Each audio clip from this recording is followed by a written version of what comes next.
Good afternoon, everyone. Welcome. I'm Cal Raustiala, Director of the Burkle Center for International Relations at UCLA, and it's my pleasure to welcome you back to another one of our occasional Zoom talk sessions.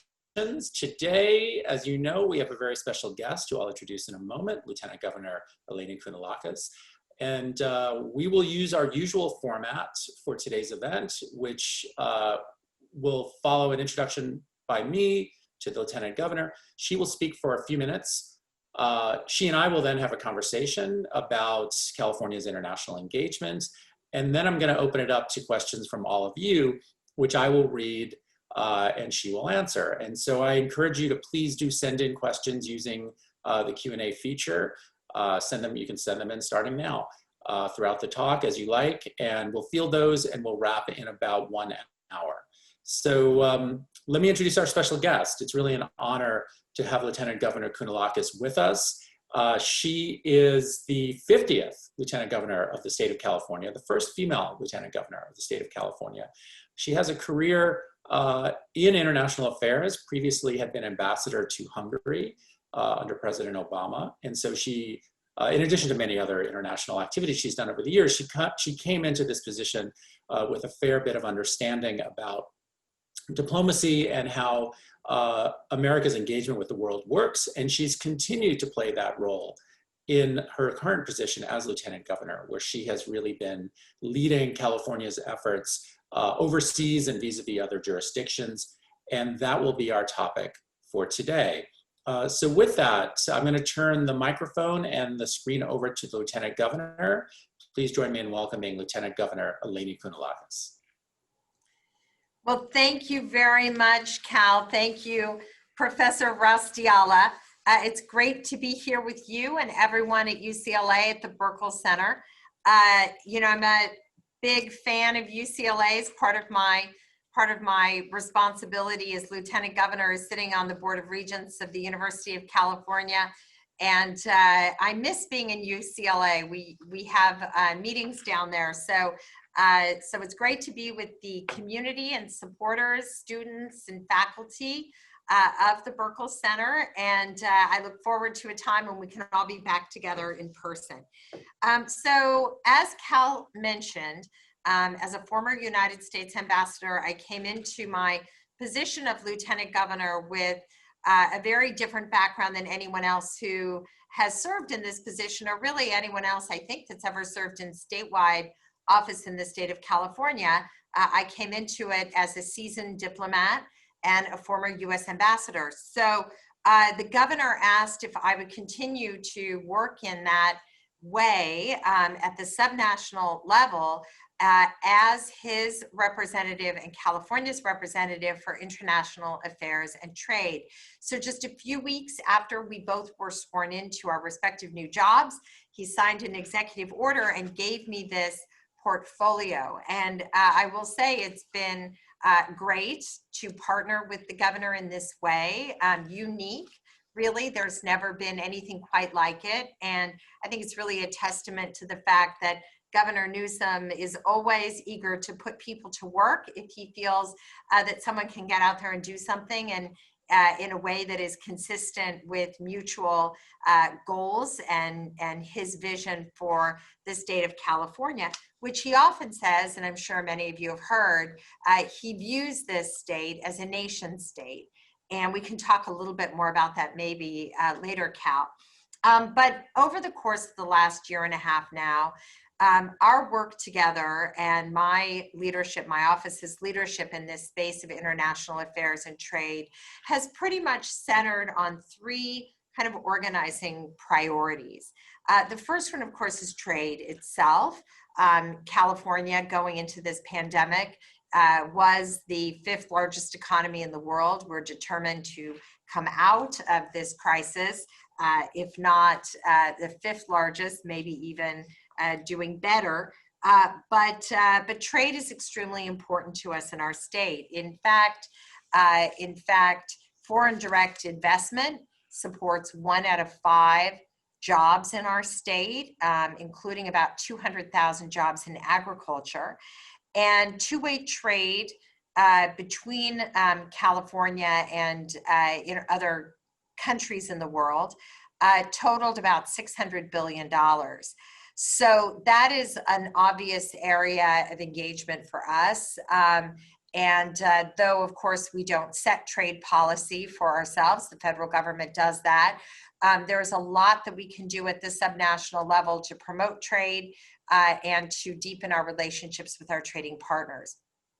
The second area that has been a priority for us is in the area of immigration. Again, an area where we do not set our own trade policy. That happens at the federal government, but we are so disproportionately affected by immigration policy that we felt it's very important that we engage. And then, of course, our voice is heard. California is 27% foreign born, and we make the clear connection between the fact that we are a state of immigrants and a nation of immigrants, and that this has impacted both the strength and diversity of our state and enriched the culture of our state, and also led to us being a place of extraordinary innovation, and that has directly led to the strength of our economy. The third area that we are very focused on, and in some ways, this is probably the one where we feel that we have both the most latitude to engage at the subnational level, but also there really is this ongoing precedent, and during the current administration in Washington, really a need, and that is in the area of combating climate change.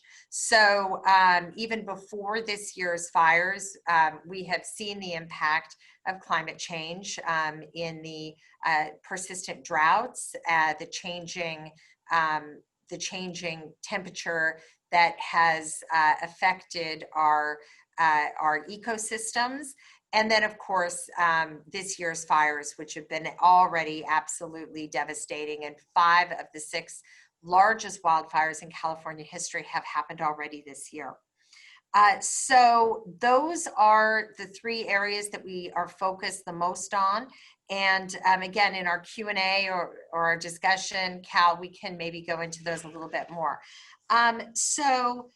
The other thing that we do in this state, of course, we have a very large diplomatic presence here, consuls general across the state, concentrated primarily in the Los Angeles area and the San Francisco Bay Area.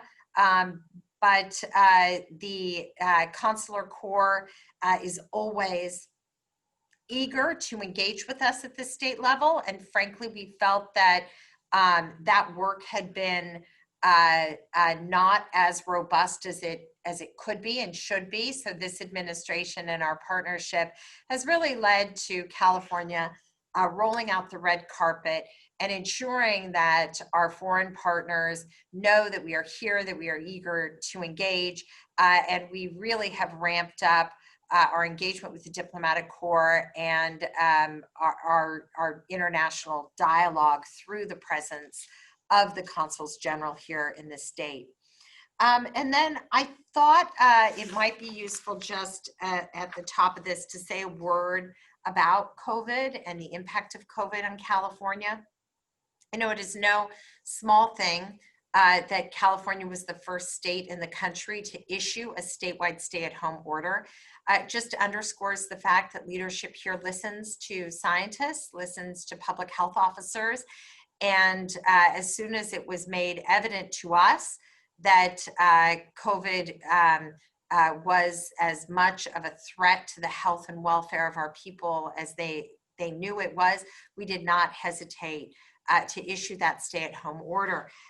It mostly, what happened in those early months from March forward, bought us time to expand our capacity in our hospitals, time to engage again at the subnational level with international partners, especially China, around acquisition of PPE, which California was arguably the most successful state in the country to be able to acquire the necessary equipment, not just for us, but frankly, to the degree that the governor was able to help other states as a result of his success in acquiring PPE that was needed, not just by us, but by everyone.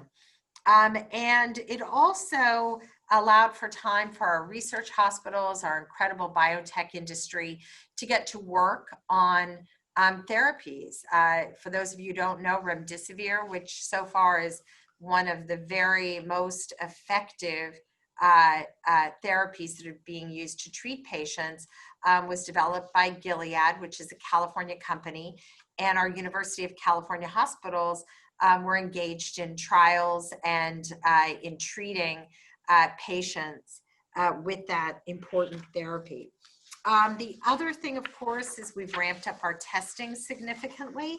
And now, after a summer surge, very unfortunate summer surge, we have expanded public awareness around wearing masks, washing hands, and social distancing, so that we have flattened the curve again. Positivity rate, 14-day positivity rate is back down to 2.8%.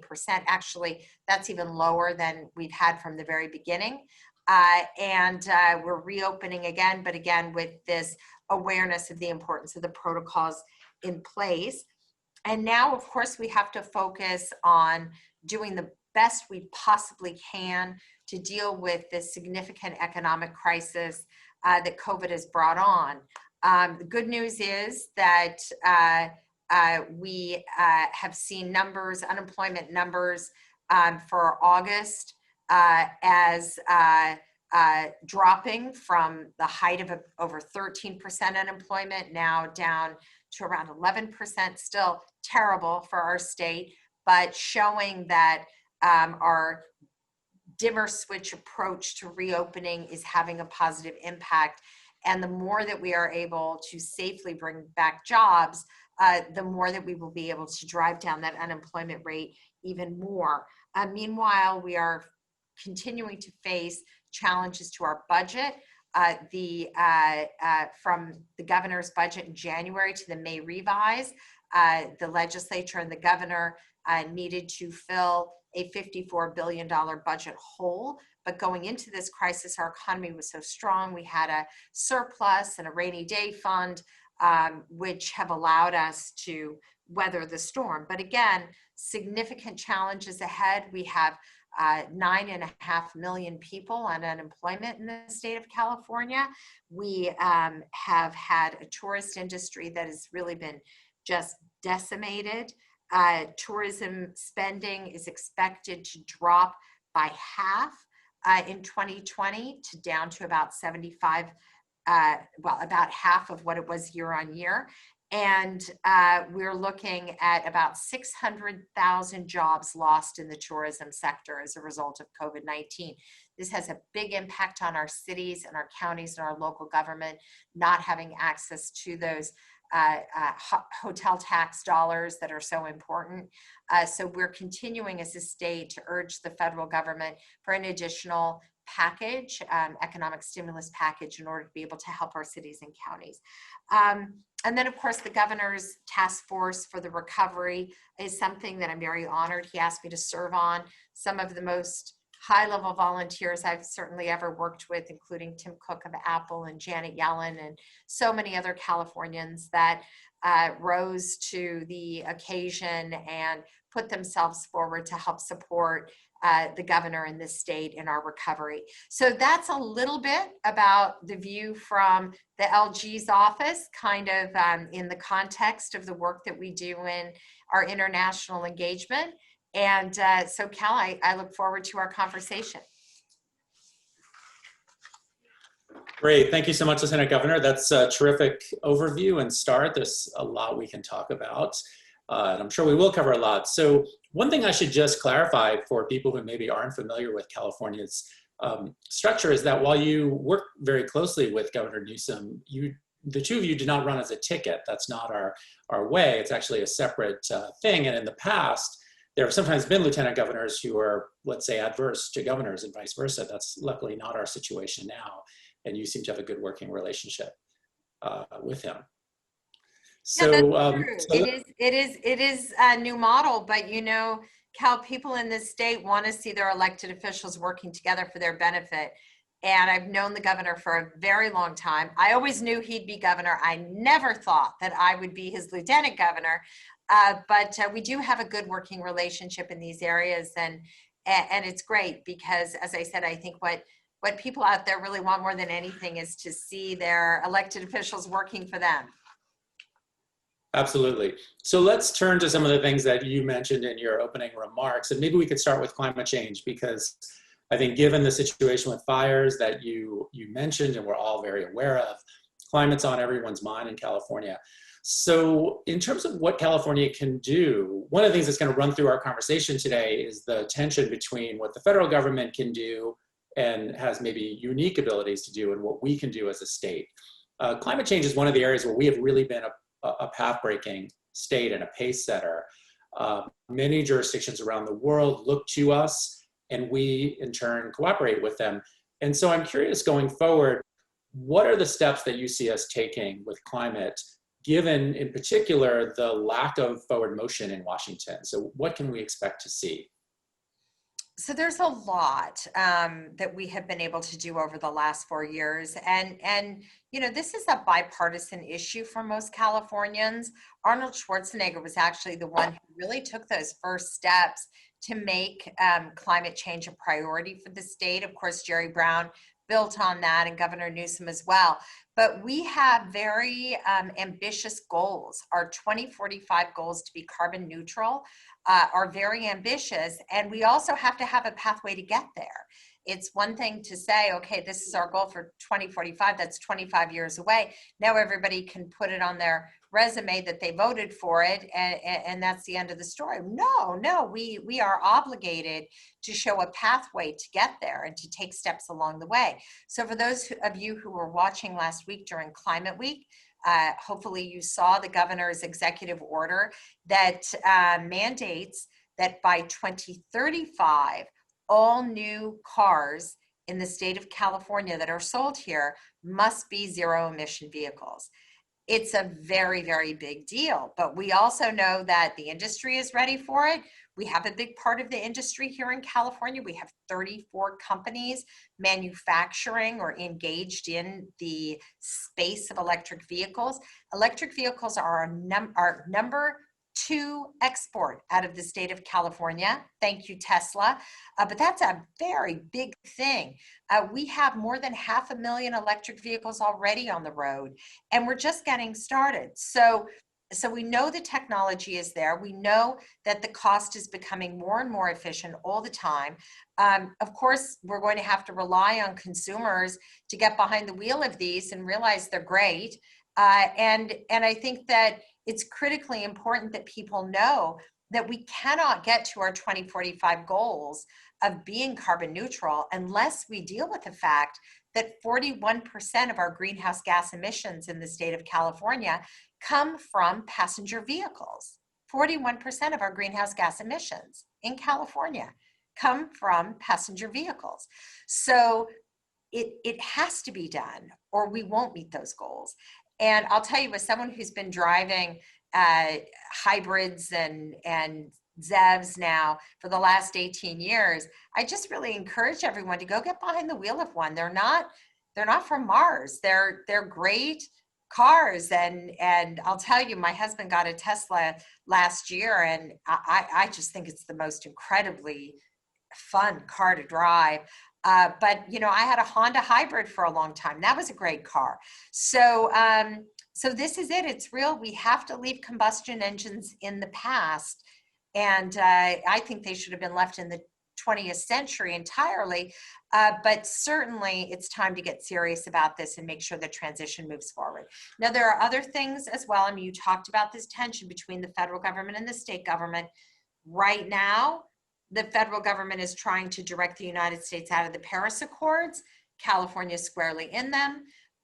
We are working with countries around the world. We're working with subnational governments throughout the world, including something called the Under 2 Coalition, which was founded between California and the region of Baden-Württemberg in Germany several years ago. There are now hundreds of subnational governments that are members of this commitment to doing what it takes to keep warming below 2 degrees. on the planet. And that, I think, has been a very useful forum of subnational engagement, as well, of course, as working toward combating climate change. And then the final thing I'll say about this space that makes California so special is our ability to innovate. You know, we have our national laboratories, we have the private sector, and our other universities, all looking at this very seriously. So whether it comes to more efficiencies, better battery technology and battery storage, or whether it goes to the whole issue of carbon capture, that's going to be so important, and doing it through better farming techniques. We have pilot experiments going on all over the state around how to use, how to modify our farming in a way that allows for carbon capture, as well as things being done in labs all over the state to find new ways, new kinds of scrubbers to be able to capture carbon before it gets released in the atmosphere. So there's a lot of really exciting things happening. All squarely puts California in a global leadership position in the area of combating climate change. And as you say, nobody knows the devastation of climate change more than the people of California do. And no more than right now, 3% of our state has burned this fire season alone. So it's on us, and we're working hard to continue to live up to what we need to do to meet this moment, as the governor says. Great, great. So I can see already in the Q&A, we're going to have some questions about California's international agreements and how they relate to climate. So I may save some of that for later, but you mentioned at the end about innovation, just to follow up briefly. It's often said that we are the 5th largest economy. You noted that, which gives us an incredible market power, as the example of the recent executive order shows. But we also have this innovative capacity. Do you see those as equally significant for our kind of ability to combat climate change, both our huge market, but then our unparalleled technological infrastructure? No question about it. You know, just to give an example of this, I have a friend who, before the 2016 election, she manufactures cleaning products that are all natural. And she and the advocacy group she belongs to have been trying to get Congress to pass a law requiring that big companies, Clorox and other companies producing cleaners, house cleaners, had to list their ingredients. And after the election of 2016, they were like, well, forget it. We're never going to get anywhere now with Washington. So they turned their attention to California.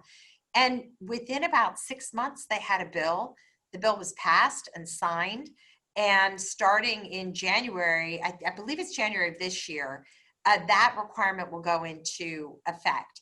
I'm a little rusty on the facts. I haven't thought about this for a while, but it's a really good example to help people understand that when a requirement like that happens in California, the companies that produce those products, they're not going to make different labeling for California than the rest of the country. So instead of going to Washington to push that requirement, you could come to California, have it done here. Because we are the largest consumer market in the country, if it happens here, it's going to roll over into other parts of the country. And so that's true for a lot of things. And our emission standards are absolutely no exception. And the other thing is that we've had a really great reception. So Volkswagen, BMW, Honda, and Ford have all signed bilateral agreements with the state of California to comply with our emission standards and those goals, at the same time as the federal government is trying to undermine California's ability to set those standards. And when you start having that kind of ability to impact the market, and again, you have a population that is really highly sensitive to climate change and environmental issues, we can do a lot to set the standards for not just the country, but for the world. You know, there's a whole line of academic research about the California effect, that exact mechanism that you described, and it is really powerful. So let me turn to immigration, which you also brought up. And you talked about how over a quarter of Californians are immigrants. I think it's maybe 50% have an immigrant parent. I believe you and I may be examples of that. And, that makes us probably the most multicultural and immigrant-based state in the union. And given our vast size, obviously we have a tremendous number of immigrants, and that's a huge part of our vitality. So here again, we have the same challenge with the federal government. In this administration, we know there's incredible antipathy towards immigration, towards anyone really coming from the outside. That's had tremendous implications for California. So what can we do about that within the bounds of the constitutional system we live under? What are the concrete things that we can actually employ to keep California as vibrant as it is? So first of all, I think it's really important to acknowledge that there is this connection between the success of our state economically and the fact that we are a haven for people wanting to come here to live a better life or to live their dreams. The more that we can talk about that, the more that we can push back against the kind of xenophobia that Donald Trump perpetrates every day. And we have to call it out and call it what it is and use California as, this is I'm not trying to be political here, just a straight on debate over whether or not immigration is good or bad. California is a really important example of that. And by the way, that used to be an example that as a former United States ambassador that I used in the world, but not the fill in the blank of it's been, California is a state of immigrants, but that the United States is a nation of immigrants, and we attribute the strength of our country to that fact. A couple of other statistics to add the ones that you raised. We have 3.3 million green card holders in this state right now. And we are also the #1 state in terms of how many people here are on H-1B visas. So this is huge for us. The other statistic I think is important for people to know. Yeah, Governor, could you just define the H-1B program for a moment, just so people understand what that is? All right, so that is a visa. It's a non-immigration visa that allows people to come here to work in a professional capacity. And they're very difficult to get. You need to be sponsored by a company. But when you think about folks coming from around the world to work in technology, the very, very valuable employees in Silicon Valley and other technology firms, but aerospace, across the board, those are typically the kinds of visas that people are on. And by the way, it's been a program that's been under siege by the Trump administration. So the other thing that I think is important for people to know is that we have a very large percentage of our society and our workforce that's here and they are undocumented. It is estimated that 8 to 10% of the California workforce is undocumented. We need to protect our people, and there are realities of who our people are. And that's why if you are undocumented in California, you can still go to school, you can still get a COVID test, you can still drive a car. We do not vilify or turn our backs on people who are here and who are undocumented. And frankly, it's because we have to recognize that this situation has happened over the course of many, many years of wanting people to come here and work. It's evolved, and these are the facts on the ground. And treating our undocumented Californians with respect, recognizing how many people, I'm not just talking about dreamers, I'm talking about their parents. I don't know anyone who doesn't have a close family friend or person in their life, whether they know it or not, who either themselves is undocumented or is related to someone. And again, people, there are so many folks here who are married to citizens who have children, grown children who are citizens, but we haven't fixed this at the federal level. And we really have to, because the opportunity for people to divide us over a situation that has evolved over decades and brought us to the circumstance that we are right now, it is not fair to simply separate people out and say, you know, you're breaking the law and you shouldn't be here, because it's a lot more complicated than that for our state. It is interesting how we've come a long way in California. For some people who may be younger watching this may not realize, in the early 90s, California had a very different approach to immigration, and that that's been a tremendous change that we've seen over the decades, certainly for the better. So let me ask you about China, which is probably the single biggest and most complex international issue we face, both as a state and as a nation. And what's interesting about China today is it's one of the few areas that's got a certain degree of bipartisan consensus in Washington, that China is a problem, geopolitically, militarily, economically. We're concerned about intellectual property. We're concerned about many aspects of China in Washington today. Republicans and Democrats see it somewhat differently, but they both increasingly see China as problematic. And that's been going on for years. On the other hand, China is incredibly significant for our economy, and incredibly significant for California in particular. So, I'm curious what you see as the future of our relationship with China. We are a Pacific-facing state. We are always going to have a close tie to Asia. We've had that for a long time.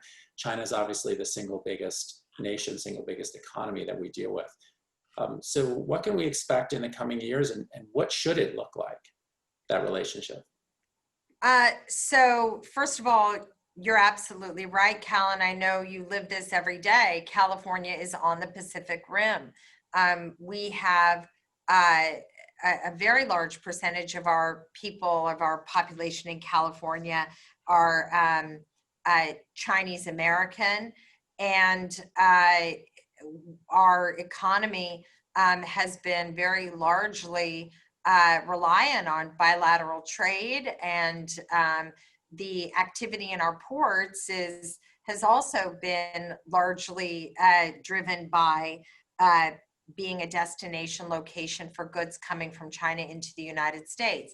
So we have a lot on the line. And let me just start by, the way you started the question, which is that in Washington, there's bipartisan recognition of challenges with China. And the way that I've heard it out of this administration referred to as the relationship now being one of strategic competitiveness. And I think that we have turned a page. I think that's absolutely clear. But I don't think it's because people woke up one day and said, we have a problem with China. I think it's because in the Obama administration, recognition that there was a problem with China led to what he called the pivot to Asia, and the negotiations around the Trans-Pacific Partnership, and using diplomacy to try to establish the United States leadership in the architecture of trade in Asia. There was a strategy there. That strategy was replaced with Donald Trump's, which, I have to say the premise of it, which is that China has been violating Section 301 of our trade laws in some of the things you talked about, right? Intellectual property, anti-competitive behavior. By triggering that, that led to the escalation of tariffs. Now, what concerns me, and what I think was a mistake in this administration's engagement with China, is that they started down the road of the 301 violations and the tariffs dispute and the escalation of tariffs, which they certainly were justified in doing, but without necessarily a plan to get results from China. You institute the tariffs we paid the price of the tariffs. The average American household is paying $2,000 a year increase in the cost of goods as a result of those tariffs. The question is, what have we gotten for it? And I would argue we've gotten nothing from China. China is no less anti-competitive, no less likely to steal intellectual property or demand tech transfer in order to do business there. All it's gotten us is more expensive goods and increased overt hostilities.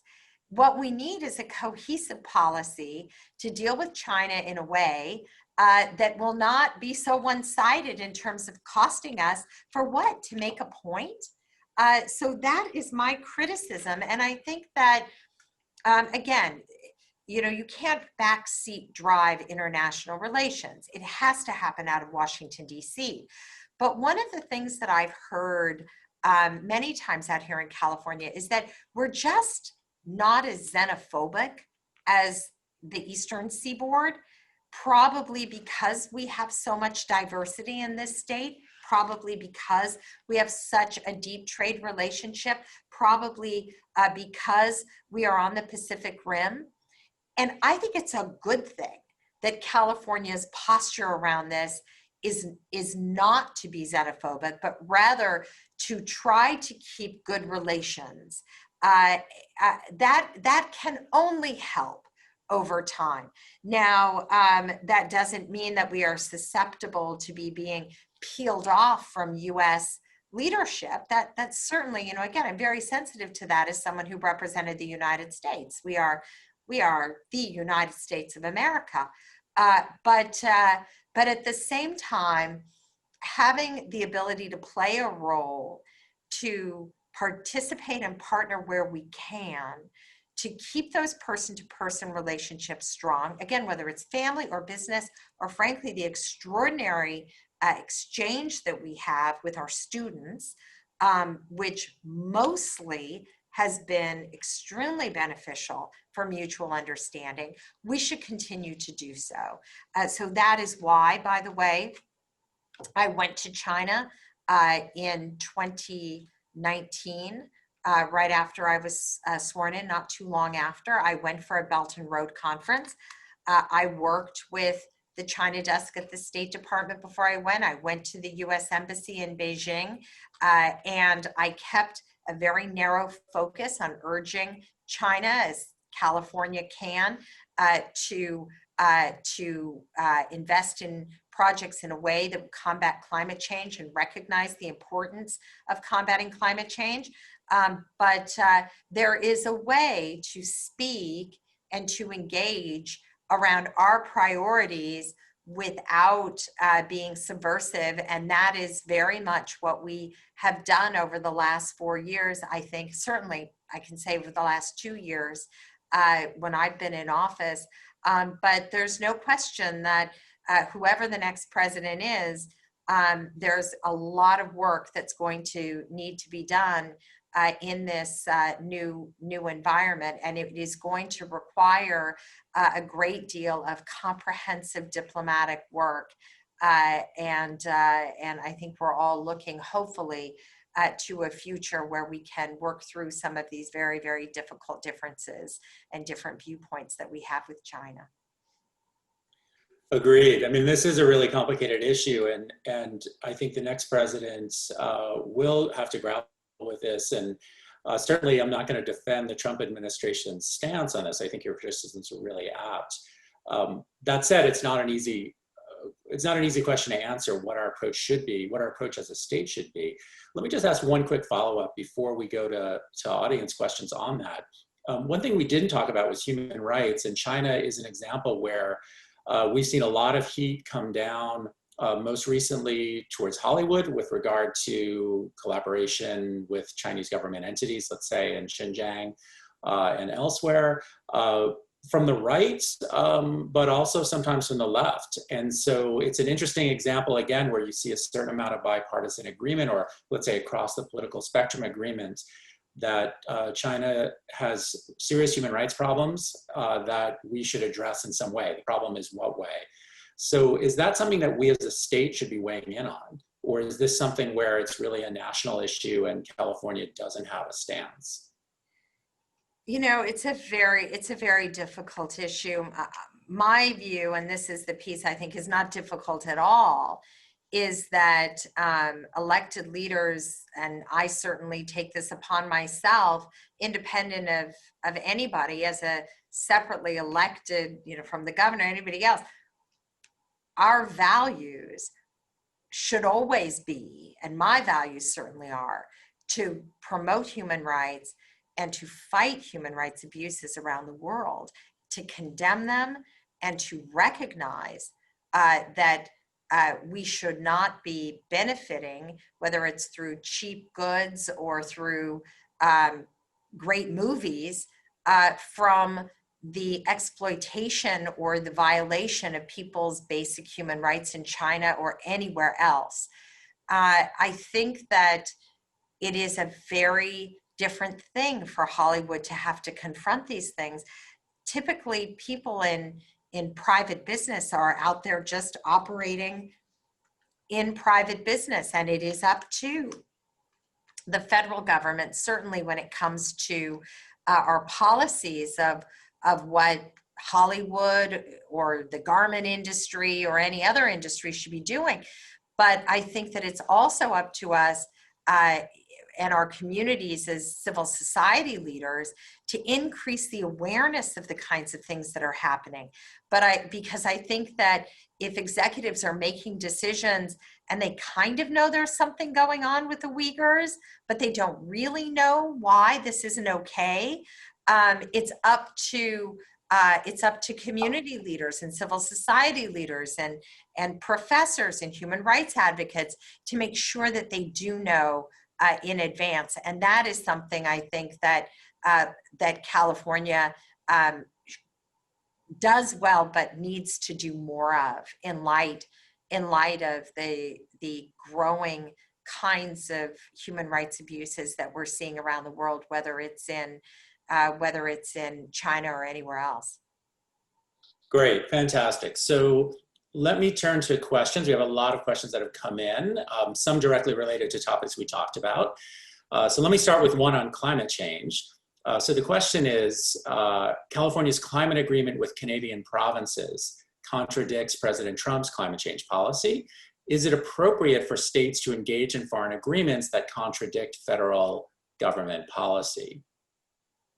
So you may take issue with the premise, but either way, how would you? I mean, if something is conflicting legally, then it's different than if it's differing in terms of policy.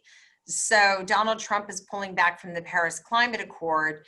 California has the right to be able to stay in based on our ability to control our emissions. One of the other things, then the question might be referring to the cap and trade agreement we have with Canada that allows them to be part of our cap and trade program. And again, here the federal government has tried to throw a wrench into that. We have lots of lawsuits going on between California and the Trump administration right now, and this is one area as well. But again, we are going to continue to fight for our ability to include Canada in that agreement. So I guess it's two questions. On the one hand, you know, if there is a legal difference, then the courts will decide whether or not we have the right to do what we're doing. But in terms of having a policy difference, we're not the only one. Governors across the country have stood up and said, we have the legal right to stay within Paris in terms of complying with the goals and practicing the kinds of advances and reductions in emissions to do so, and so we will. But I will tell you, it doesn't feel good. I would much rather the federal government reflected the science of the matter, and that we could get back into the Paris Climate Accord, which, by the way, the United States basically wrote and championed along with partners around the world. So that's kind of the state of play. Great. Okay. So next question. What is your current conversation with your foreign counterparts about the state of affairs in the US and the role they would like to see California play? So I guess when you meet with other officials from other subnational or national jurisdictions, what are you hearing? You know, again, I don't, a lot of different opinions about a lot of different things out there. In my circles, with diplomats who I know from having served in our diplomatic corps, but also in my work before and after, people want to see a stable and strong United States. People want to see a United States that works hard to ensure stability and security in the world. We are the most powerful country in terms of our military, and we are the largest economy. And even though we may not be on the same white horse as we were in the post-World War II environment, largely because of Iraq and some of those other things, we are still seen as what Ronald Reagan called that what was it? The gold, shining. Thank you, Evan. Shining city on the hill, and that is a role that most of the diplomats who are bipartisan themselves want to see the United States continue to occupy. Donald Trump's America First may sound good to people who are struggling in parts of the country that have been economically hurt. But in my opinion, the number one way that we protect the United States is by doing what we can do to keep stability globally. That is key. For us to be safe at home, it is extremely important that military conflicts and hot conflicts in the world are kept to a minimum. And that, I think, is what has been lost by this administration in their dealings with NATO and other partners, and in their, bullying and me first and me only, and I'm the most important. That's really what's been lost, is the recognition that the safer the world, the safer America. So next question is actually about the University of California. So how can universities like UCLA help California's international relations efforts? Is there anything you think we need to do differently? And I guess the we in that question might be UCLA or might be the UC or Cal State systems in general. So one of the things that I often kind of note is that the East Coast has so many international think tanks, so much international activity. And that's really why the Burkle Center is so important, because you do create a presence here in California, working on and thinking about international relations. And so more of what you're doing, more recruiting of professors both to UCLA and to other parts of the UC system, more activity and organizing of former diplomats who can engage in track 2, more emphasis, I personally believe, on understanding, examining, and engaging in issues related to the Pacific Rim because of the fact that we are on the Pacific Rim. That is the investment that I would like to see. We are an important voice on the world stage, and we have an important geographical location in terms of trade. And as a profile of a state with 27% of our Californians foreign born, all of this really gives us a very important role to play. So the more that our universities are investing in, organizing around, studying, and focused on international relations, the more that will help us at the state level. But frankly, the more that it will help leaders at the federal level understand the region of the Pacific Rim by having California really out front and center in terms of our expertise.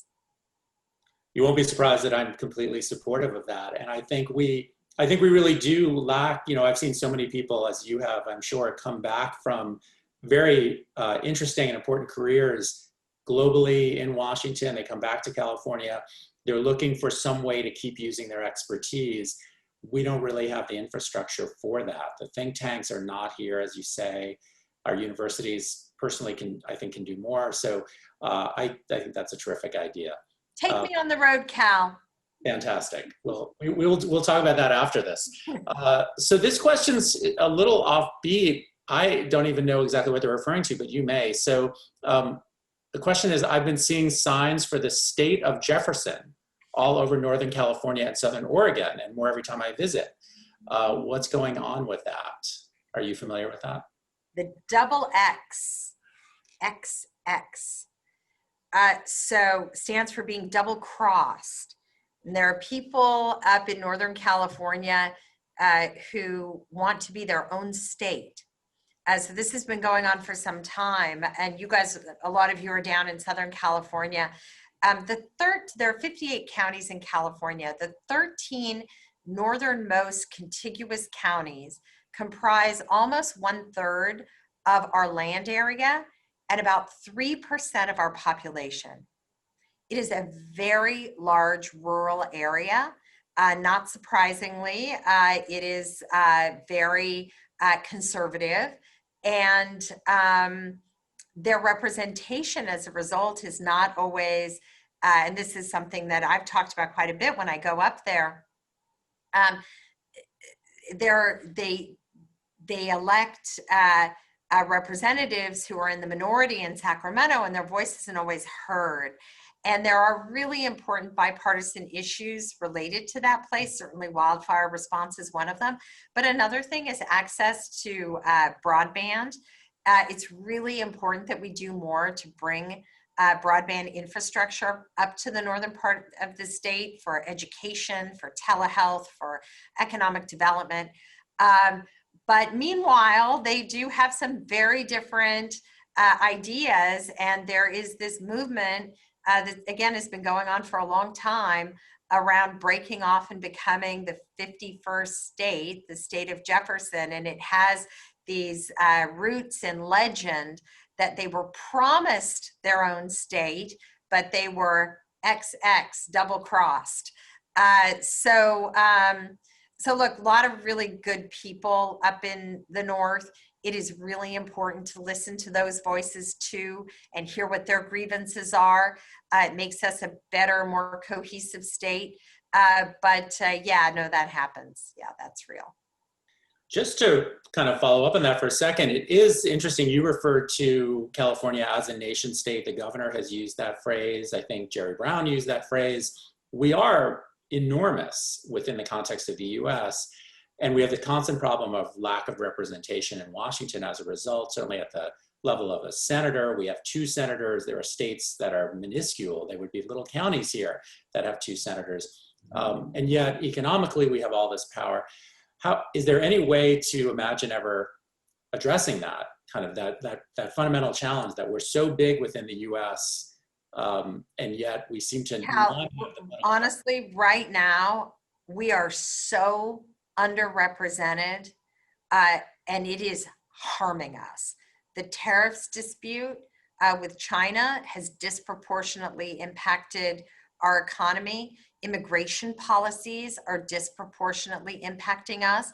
The doing away with the state and local tax deduction, the SALT deductions, were devastating to us in California.